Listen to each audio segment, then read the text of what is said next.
J'ai fait 2 volumes pour la Musica Hermetica de René Allot, en 76-77, Jean-Baptiste Morin et l'Abraham Ibn Ezra.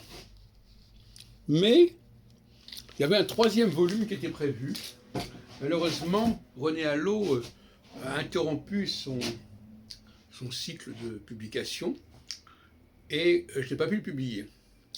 Il s'agissait d'un ouvrage d'astrologie hindoue, un classique, à savoir la Brihacharaka de Varahamihira. Et j'avais terminé, il me semble, oui. Et j'ai retrouvé le manuscrit et j'ai mis en ligne le commentaire du premier chapitre. Vous pouvez trouver sur le site Nofim notamment et sur le site Faculté Libre d'Astrologie de Paris, blog. Voilà, donc en 1976, j'avais fait un séjour en Inde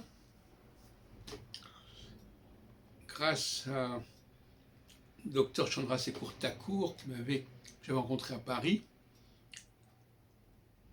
Et j'avais été rendre visite à Raman, à Bangalore, que lui avait créé l'Astrological Magazine.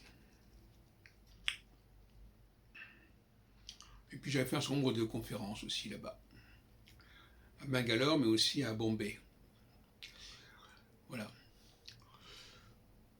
J'ai parlé un petit peu de l'astrologie hindoue dans les mathématiques divinatoires. Il y a un chapitre entier là-dessus.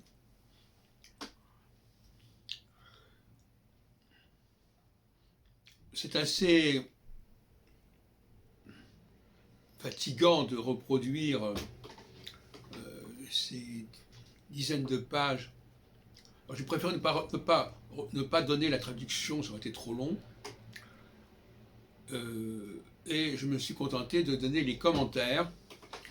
C'est intéressant de savoir comment je commentais ce corpus il y a quand même une bonne quarantaine d'années. Alors, je n'ai mis en ligne pour l'instant que le premier chapitre, que les commentaires du premier chapitre, mais déjà on perçoit un certain nombre d'observations intéressantes, notamment le fait que on dit souvent que le Capricorne se dit en Inde, dans l'astrologie hindoue, le Makara. Le Makara, c'est le crocodile.